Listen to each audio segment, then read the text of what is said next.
It seems like we've reached the peak of technology in our modern days. This is how we build faster, more efficient, and more sustainable machines than ever before. Often, therefore, the thought creeps upon us that we're vastly superior to our ancestors in the field of advanced technologies. But is it really true?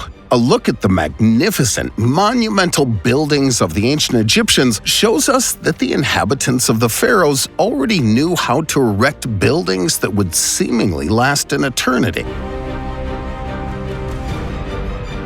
In addition to the impressive dimensions of these buildings, the precision craftsmanship is what really sets the buildings apart from anything else we've ever discovered. But how did the ancient Egyptians actually manage to leave such breathtaking testimonies to their knowledge behind? Could the ancient Egyptians have highly complex technologies that have been forgotten over the centuries? Or is the mystery surrounding the monumental buildings actually even greater than we could have ever imagined?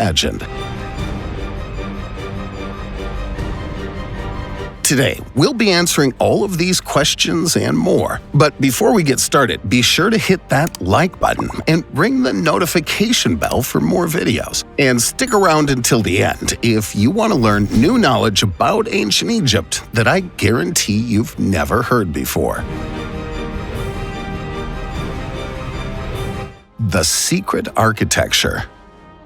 Magnificent temples, colossal pyramids, the world-famous Great Sphinx of Giza. A look at the buildings of the ancient Egyptians leaves no doubt that the builders of the once powerful pharaohs were true masters of their craft. The preferred choice of materials of the ancient Egyptians showed how closely the buildings were intertwined with the spiritual awakening that was happening at the time. For centuries, the Egyptians refused to use iron in their monumental buildings. In fact, this unclean metal was suspected of being associated with Seth, the god of chaos and ruin. This wasn't to change until the Assyrians invaded Egypt and the cultures of the indigenous people and the invaders began to merge. One factor that's puzzled historians to this day is the question of the tools that the ancient Egyptians used in their work. In many ancient Egyptian sites, we find beautiful works made of diorite, quartzite,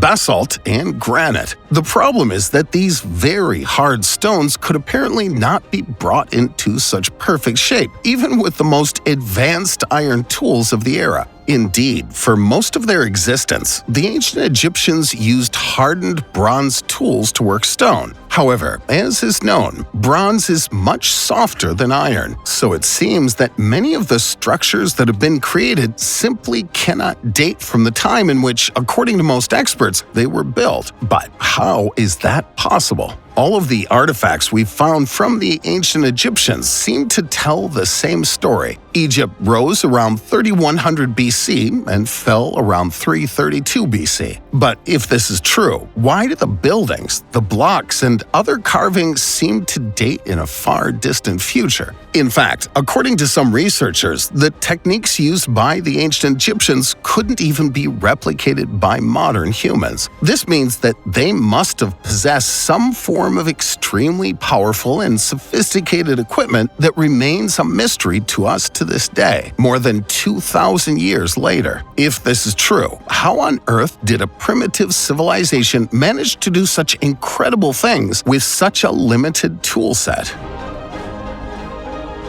Unfinished obelisk.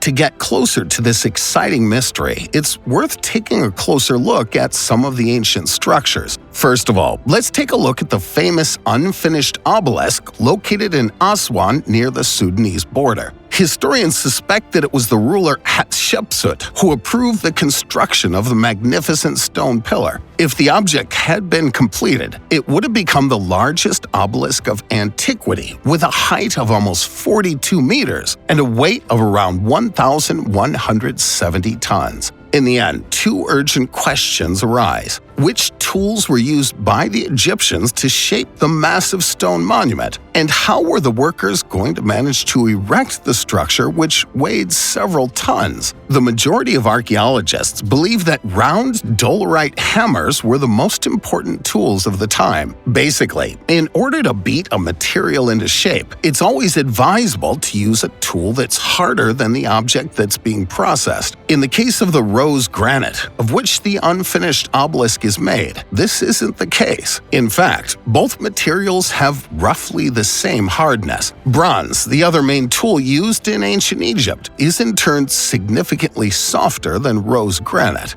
Another point that puzzles some experts is the small area of the trench in which the obelisk was machined. There's very little space there to perform hard machining strokes. Therefore, some researchers are sure that the ancient workplace provided an authentic impression of which methods could not be used for processing. Conversely, it also gives an indication of the unique technical level of Egyptian architecture, which, however, eludes our understanding. To this day, we've never determined how such a remarkable piece of artwork was created. By all means, the tools to craft such a perfect specimen simply didn't exist at the time. The riddle about the tools.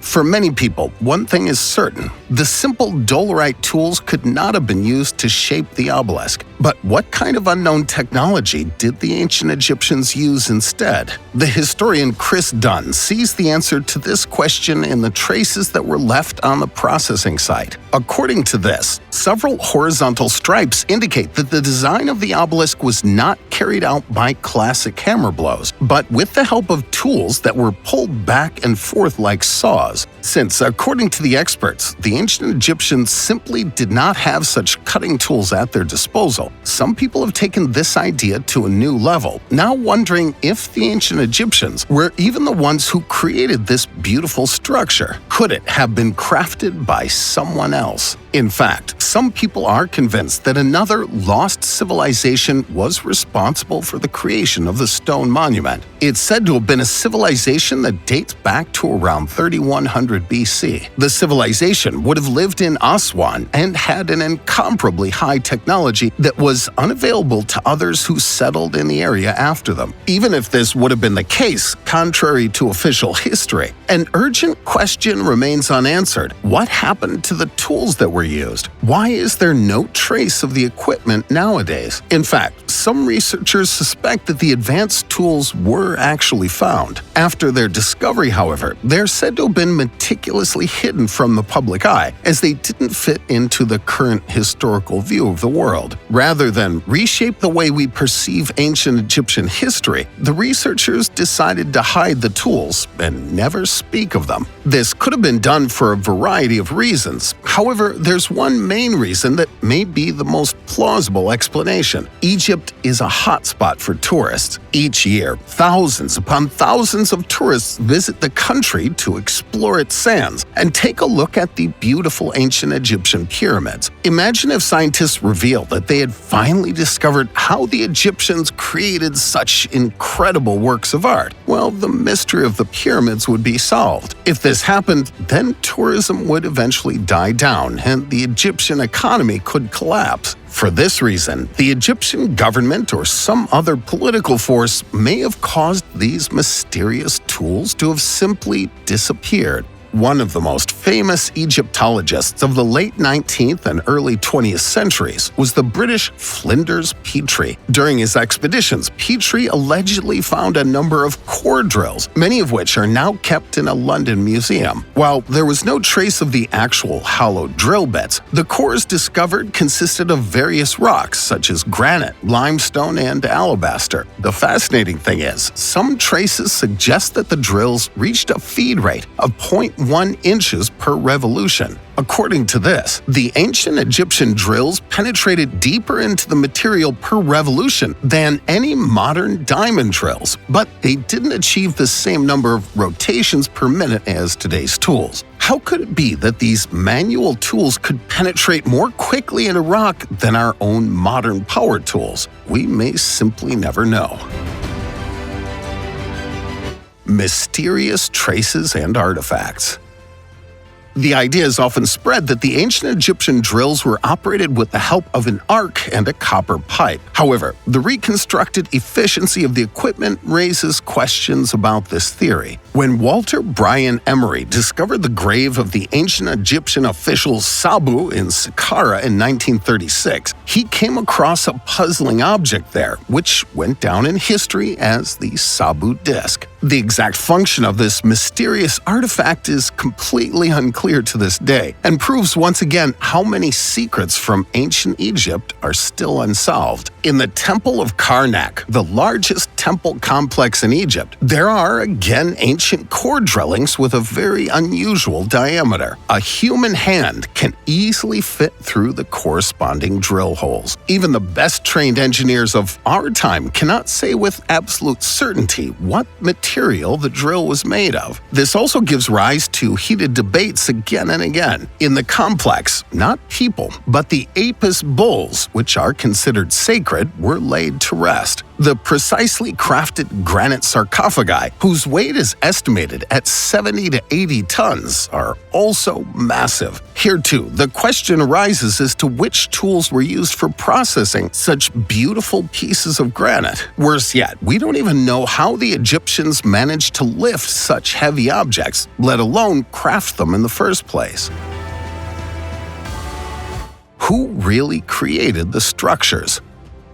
Chris Dunn, who examined the Saqqara Serapeum several times, raved about the beautiful approach of the ancient Egyptians. He spoke about how the corners of the sarcophagi are remarkably sharp and straight. In addition, the ancient Egyptian builders made sure that the surfaces they created were square and parallel to each other. Why the granite sarcophagi were so intricately crafted can only be explained by Dunn through two different ideas. Either it was the sacred statues of the buried bulls that made the Egyptians work so elaborately and precisely, or it could also have been possible that the tools used to make it were so perfect that they simply weren't able to produce anything other than exact, precise work. For him, the evidence that ancient Egypt was a much higher civilization than we can even imagine is practically carved directly into the stone. The thesis is also supported by the fact that the granite from which the coffins in the Serapeum were made most likely came from the Aswan quarry. However, this was more than 800 kilometers from Saqqara. In his remarks, Chris Dunn even goes one step further. Accordingly, the sarcophagi in the Serapeum of Saqqara had the same characteristics as those objects that were found in the Pyramid of Chephren. However, according to official history, the coffins in Saqqara were only made during the 18th dynasty, and thus more than 1,100 years after their counterparts in the Khafre Pyramid. Since the dating of the bull coffins was mainly based on the ceramic objects found there, Dunn believes that the age of the sarcophagi may have been misjudged. The bull graves may not have been made in the 18th dynasty, and maybe even not by the ancient Egyptians themselves.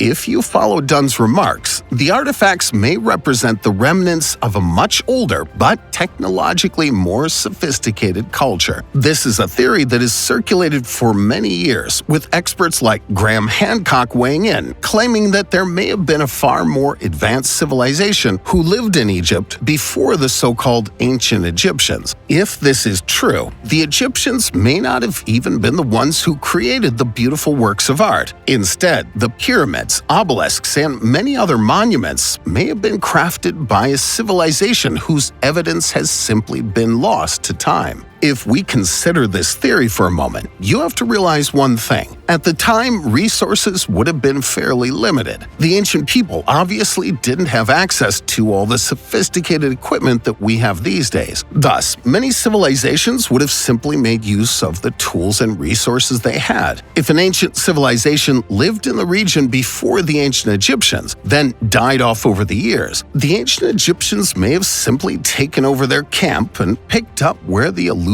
race of people left off. Keep in mind, this is nothing but a theory. Truthfully, we don't have much evidence to back up this idea, but it is just as plausible as the many other explanations that have been proposed over the years. What are your thoughts on today's video? Do you think it's possible that in the areas of ancient Egypt, there was a much higher culture that had secret technologies? Do you trust the official version of the story that's in our history books? Let us know in the comments. Also, if you liked this video, be sure to hit that like button and ring the notification bell for more videos.